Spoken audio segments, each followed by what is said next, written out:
Welcome to the Beyond Physio podcast, where we help you move, excel, and inspire others on your journey to your next level with knowledge and advice from experts and testimonials from our like-minded community.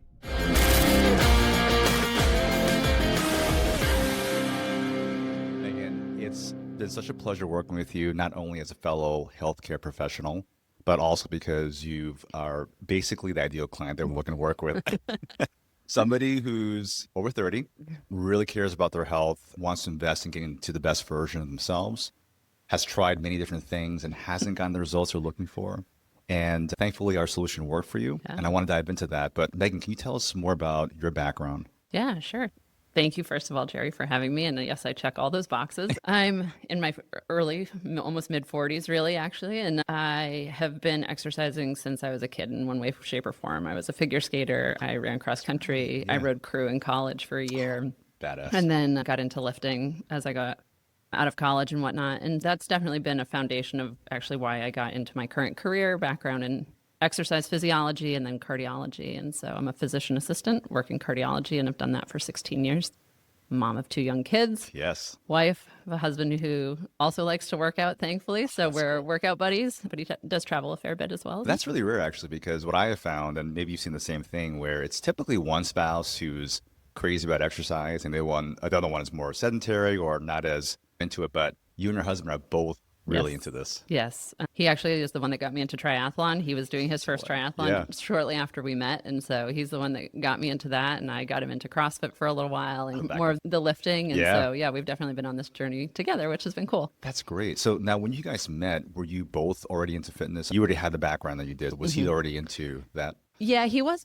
He had been training for a sprint triathlon. So he wasn't someone that had been, he'd run a couple half marathons here and there, but it wasn't like a foundational part of what he was doing at that point. He grew up, he was a baseball player, basketball. So he'd done a lot of like recreational club sports in college, but I think when he moved down to Raleigh, some of that wasn't as prominent just because he was traveling a ton for work. And so he was able to pick up triathlon as a way to get back into it, and then has been able to maintain a lot of fitness since then. Yeah. It's funny, I was really into triathlon for about 20 years, and as much as I loved it, I did take a break from it because, and after watching both Huberman and Peter Attia, realizing that as we get over 30, the more muscle that we put on or that we can retain, the much better of a chance we have for longevity and living. And I was like, you know what?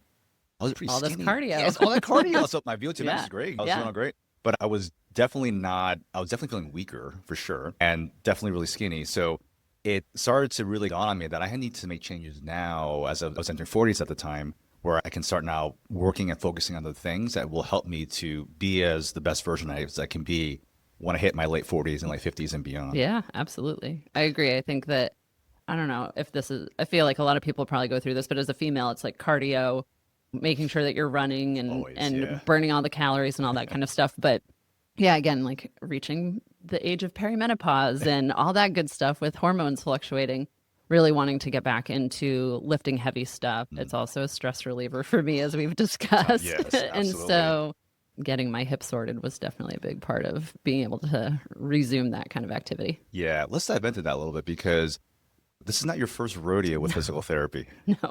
And I know that you being so proactive and being very intentional about living that kind of lifestyle where you want to keep living really hard and doing those hard things physically, that you were going to other PTs, but not quite getting the results that you were looking for. Yeah, I'll back up a little bit. I've actually had 2 shoulder surgeries. And so I've been through, I had an obvious injury, needed surgery, got it fixed, and went through recovery processes with that. And this is different in a sense that I think it initially started with tweaked hamstring, wasn't anything significant or severe. And it progressed to the point where I was ending up with a lot of left adductor and quad discomfort when I would get up from playing with the kids on the ground, and I would have to like gingerly step on my left foot.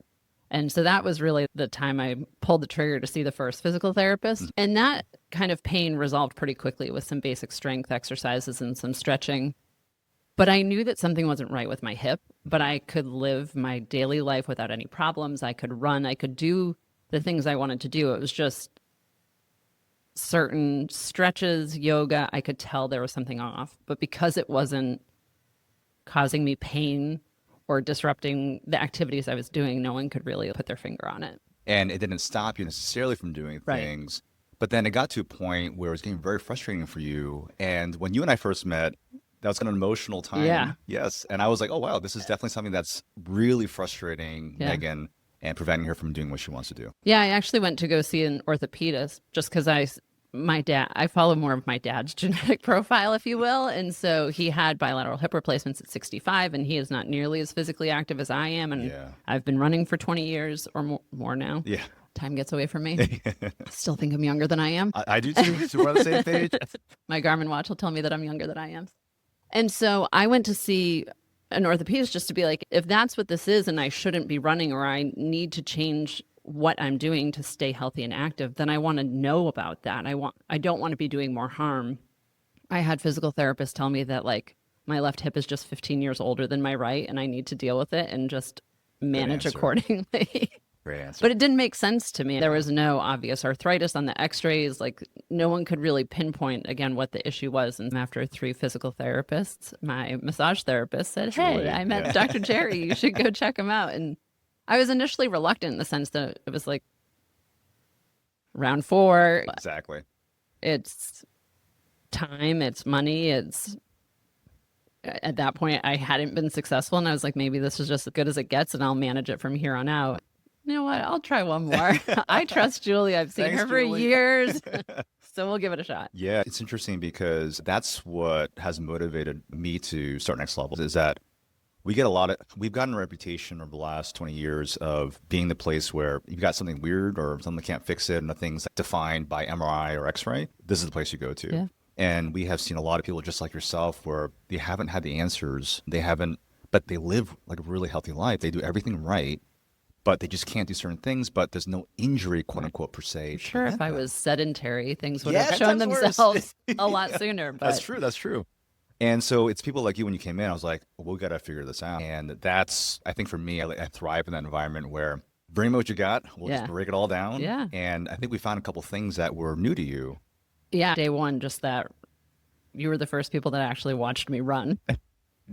Mind blowing. I'm so glad you said that because, and I'm going to do a post about this, but if you are a runner out there or an endurance athlete or whatever you do in life, whether you're a lifter, a runner, whatever it is, make sure that you go to see a physical therapist who actually does the thing that you do. Because number one, they can understand your mindset, which is most important because runners are crazy. Just I am too. Yep. Crazy likes crazy. And the second thing is like, they're going to really try to figure out, is there anything that you're doing in your run or anything else that's going to be inhibiting you from getting the results you want to get to? And we've had many runners come in who've seen other PTs who I'm sure are really good at treating general things. But I think when it comes to runners and lifters in particular, if you don't know technique and if you don't know how to look at someone's run and point things out to them, you're doing that person a disservice, unpopular opinion. But that's the way I see it. No, but it's as a healthcare professional as well, it's putting all the pieces of the puzzle together and not just looking at the one thing that's in front of you. It wasn't just my hip. It was my gait, how I was running, how I was standing when I was walking in the hospital or standing at the counter doing dishes. It was a plethora of things that were leading to that imbalance, not just an issue with the hip. So, Yeah. Did you feel like we took a nice whole person view of you that day? yeah, that initial appointment was, I didn't really know what to expect. I was like, they do a whole intake without actually like doing any treatment that Yeah. first day. But it was very thorough, and I feel like you guys got a good idea of what it is that I've done, what I've tried, what maybe worked a little bit, what definitely didn't work, and also what my like time limitations were. You looked at sleep, stress, nutrition, Yeah. certain supplements, things like that. So it wasn't just, again, looking at the hip and being like, oh, we can give you some strength exercises for your glute med. Which we went like Which I've been like, thanks, times. Julie. So that on YouTube. Yeah. Been there 3 times. exactly. Don't need a 4th one. Yeah. So yeah, it was a very all-encompassing initial visit, plus the running gait analysis. Yes, exactly. And I think that's where we picked up a lot of different things for you in particular. And for those out there who are curious, what was very interesting about Meaghan was that when we saw her, she didn't really have a stacked rib cage and pelvic diaphragm. What that means is that she was more of a sway back. So her hips were actually coming a little bit more forward in her standing posture, more so than her rib cage. So that in itself decreases the capacity to output the way you want to. It also causes imbalances both at the hip and also at the shoulder that we have seen, and is based on a lot of studies that we've seen before. So if you are somebody who is out there and maybe you're not quite getting the results you're looking for in the physical therapy that you're seeing right now, it would definitely be helpful for you to get another opinion because number one, again, if you're a runner or a lifter, making sure that you find somebody who does those things will give you some better insights than somebody who doesn't do those things. But let's go more into this. And the other thing that we saw with your hip, which was interesting, was you had problems just opening up that left hip. Yes. Yeah. I felt a very strong block in the back of my hip. So just whether I was standing or on all fours doing hip cars, like trying to get that hip mobility, I just felt like there was a rock there that was keeping me from being able to get that full range of motion. And how's that rock today? It's like a small pebble. It's 95% better. There's certain days where I still am aware of it, but I have to think about it and really focus as opposed to I can get through my daily exercises and routine without any problem now. Yeah, that's awesome. So not only was your first session great, what were the things that we did that were a little bit different than the other PTs you've been to have done? All the things. No, so I'd had some cupping and I'd had some dry needling. I'd had the performance needling once, but before I came to see you. So the performance needling and the shockwave therapy were pretty much the mainstays of my treatment, like in office. Yes. I don't remember the blood pressure cuff thing. Oh, the BFR. Yeah. That's not fun. Everyone loves that one. Yeah, not. But I did a little bit of that. But I think that certainly opened the door for everything else. Yeah. It was the exercises and workouts that you gave me to do at home, as opposed to not static stretches, but like they weren't compound movements where I was doing multiple things at previous PTs. Yeah. You gave me like a whole workout plan of do this Monday, do that Wednesday, this Yes. Friday, alternating with increasing my running times Yes. and specific running drills. And it was just a full program, which was awesome. And I loved that it was in Google Docs, that I could just pull it up and didn't have to search through my email. It was awesome. That's awesome. It's funny because I grew up in the era where we had the paper handouts. We had like little stick figures on it. So I was like, we can do better We than can this. do better than this. Yeah. So I'm glad you enjoyed that. And for people out there, it's the regenerative modalities that we use. Meaghan mentioned the performance dry needling, which is using electricity on the needles when you apply them into the right tissue, along with the shockwave and the BFR. These are all things that will help accelerate our clients past their phase one, which is where we get them out of pain. We start retraining their movements, start increasing mobility so that they can get to phase two, which is what Meaghan was detailing, which is how do I now progress from here? Obviously, Meaghan wanted to get back to running. It was a big goal for her, and get back into lifting heavy, which she has been able to do. But if you don't get past phase one, it's hard to get into phase two, where we start laying that foundation to be able to build the strength, to build stamina, to build up the tissue in order to withstand the things that you want to get back to. Now, one of the things I wanted to ask you also, Meaghan, was when you did see other physical therapists, it sounded like they were just basically taking a look at one small aspect, which is your hip. They didn't really tie in all the stuff that we talked about. For sure.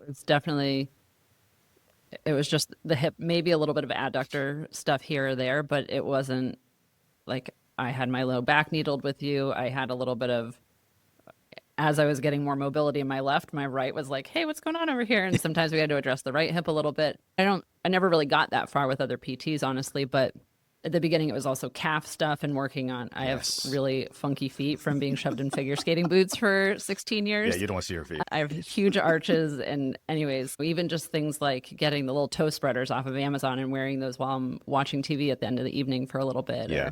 And so focusing on the smaller pieces that are the building blocks to the success that you want. Some of those, the initial exercises are like, how is this going to be beneficial to me? I'm so glad you said that. And because it's small, subtle movements, and Yes. you're like, okay, I don't know what I'm really getting out of this, but I'm one of those people, if I'm going to make the investment, I'm all in and I'm going to do it all. And I may have missed a day or two over the 6 weeks that we were. Yeah. And it was great. I was also transparent with, hey, I'm traveling here, I'm doing this. And so you were great about making kind of like travel workouts for me Yes. that could be done in Doable. a hotel gym as opposed to stuff that I had at home. And also with a margarita. Yes, maybe. So I'm glad you mentioned that. And a lot of people, when they come in first, they're like, what are you going to do that's really different? I've tried other PTs. And some people get a little nervous. Some people feel like I'm spending a lot of money on this. Am I really going to get the result I'm looking for? And it seems like we have definitely put those fears and concerns aside quickly. Yeah, absolutely. I mean, it's definitely an investment. It's more expensive than the other physical therapists I Oh, went yeah. to, but I also got a lot more out of it. And Yeah. so, yeah, I think it's well worth, if you're willing to put in the work, it's well worth the investment. It's not going to Yeah. happen just by showing up Definitely. And I think twice what's for an hour. Yeah, exactly. I was in personal training years ago. Like, it doesn't happen just in the time that you're in the office. It's Exactly. putting in the work outside of that. Yeah, and I'm glad you mentioned that, Megan. Sorry for interrupting you there. It's a partnership when we do this, and the people who make an investment, we want to make sure it's worth everything that we do is worth their time and money to do this. We are not cheap, of course, but we have found that the people who get the best outcomes are the ones who follow the process. And I think even your husband at one point was like, "You're still going there, right?" Yep. But you're like, "I'm just going to follow the Yep. process." Keep going. I Yep. got my coworker there now. Yes, 'Cause exactly. She had been through a similar, different issue, but similar thing of like multiple physical therapists, and the issue was not getting better. And so I was like, I got somebody you should see. And thankfully, we won't mention names. She's also Yes. doing better, which Yeah. we're grateful for. Talk about your experience, like coming into each session. What was different about that, even going to the physical therapist? You guys just have a night. It's a small but intimate setup, and it's you and Dr. Megan and Brooke and David Yes, good and names. Yeah. Karen. Karen, I met a yeah. few times. I came later in the day, so she wasn't always there. Yeah. But anyways, everyone was super friendly when I'd come in, and it was welcoming, and it's like I like the torture of the workouts, and it's like a no pain, no gain sort of Yes, thing. absolutely. But it's just a welcoming environment. Everyone's like having a good time. You can tell that you guys are passionate about what you're doing, and that everyone's that's there has the same goal in mind, whether you're the client or patient Yes. versus the provider, of getting people back to where they want to be. Yeah, awesome. Now, as far as the results you've gotten so far, and now we're seeing you actually less often. And by the way, that's the goal of our program. The better that our clients do, the less we want to see them, because number one, they have a life to live. But number two, we have to really test things out in real life. So we have to, if they want to go back to running, then we have to test out long runs. We have to test out hard sprints. And how has your running been going since I saw you last? Yeah. So I went from running a half marathon this time last year to not doing a lot of running over the summer and fall as part of a prescription from somebody else. So I really, like, my mileage was pretty low when I got back to seeing you guys. I do a few miles 2 to 3 days a week. And so I've been able to ramp that up and do longer runs on the weekends just because that's when I have more time, getting up to 7 or 8 miles. And with a consistent pace. I'm not great at pacing myself. I just like the faster I go, the faster I get done. But I'm not having the hamstring or hip tightness that I was having after longer runs a year ago because everything is just more balanced now. Yeah. I also have really been working on changing my running gait, which takes a lot more focus. I don't know when I don't think I was always a heel striker. I think probably between having 2 kids and like pelvic floor issues and all sorts of other good things that come along with carrying toddlers on your hip for a few years, that things shifted. And so retraining that has been just requires extra focus. Definitely does. And for any runners out there who are like, I'm too old to change my gait, that is absolutely not true. Absolutely not. I even had to get my own gait assessed and checked back in my 30s, and I made it my business to make sure that it was much more on point. And as a result, like even training for this marathon, had no injuries for 5-6 months, among other things. But I also ran pretty fast as far as what I was trying to achieve. And a lot of it comes from running with a more efficient gait. And the cool thing is that you only have to do a couple things. Usually people just need 1 or 2 tweaks to make their gait a little more efficient or to make it less problematic if they've had chronic injuries. And for Megan, you had just a couple of things we had to work on. Again, it's like about doing a little bit each day that makes the running gait changes happen over time and last. Yes. Now I'm realizing like my short runs tend to be on a treadmill because they're early in the morning, that I'd get like a minute or 2 in and I'd be like, oh, crap, I need to correct myself. And now I'm good. like starting the run with the correct gait. And so I'm seeing that transition. I also ran on an assault treadmill for the first time this morning, and that'll fix your wide gait in a heartbeat. Absolutely. That is my favorite treadmill by far. I might need to be a little bit more awake before I run on those things, not first thing in the morning. Break her face on it. No, I just feel like, that could get away from me. Oh, big time, big time. Oh my! If you're not the right angle, you could definitely totally face plant. What is going on here? That's awesome. Megan, if there was somebody out there who maybe they've been struggling with stuff and haven't been able to get back to what they love to do, but maybe they feel uncertain about coming to a place like Next Level, what are some things, maybe 1 or 2 things that you might tell them to maybe have more confidence in our process? I think with anything, I tell this to my kids when they say that food's disgusting. You can't say anything about it until you try it. So some of it's just like trying it. I live in North Raleigh. I work down by, like, not downtown Raleigh, but it's a 25-minute drive for me. And then you're in Cary even beyond that. Yes. And so you can make a bunch of excuses as to why you can't do it or it doesn't fit or whatnot. But if you don't make the investment now to get better, you're going to pay the price down the road. It's just going to happen. And knowing that you guys take a whole body approach and not just looking at like the specific kind of issue that the person presents with, because sometimes that's not even like the main problem. Exactly, You're compensating for something else somewhere else. And so I think really just being open-minded to trying something new, different. The performance needling isn't that bad, honestly. I don't know if I think I have a fairly high pain tolerance, but all those things, whether uncomfortable or not, got me back to where I wanted to be. You just have to put in the work, and it's a lot easier to do with your assistance than it was because I wasn't getting there on my own. And I I know enough to be dangerous in a sense that yeah. I've been exercising for a long time. I have a background in exercise physiology, so I knew that things weren't making sense to me, but I didn't know how to fix it. I didn't know really where the root of the problem was and how to undo that tangled mess. Yes. That's somewhere in my midsection and hip.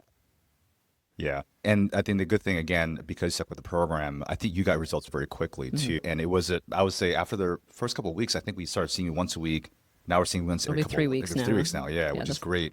And that's part of our process too, because what we have found, and in case I love the story to share real quick, we had a client who, high-level soccer player, played for many years, all through youth and through college. And he had basically strained his hamstring, high hamstring strain, which is very common in weekend warriors and guys over 40, believe it or not. So what happened was he went to PT, they did what they had to do, he got better, and then they discharged him. But the discharge test was, can you sprint down, I think it's like 50 meters, had no problem. But I think you and I both know that soccer is running around a lot. Yes. And so that test alone, that was their discharge test. So what happened was he went back to playing, I think the next day, immediately. After 3 months of PT, he immediately returned. He was so frustrated.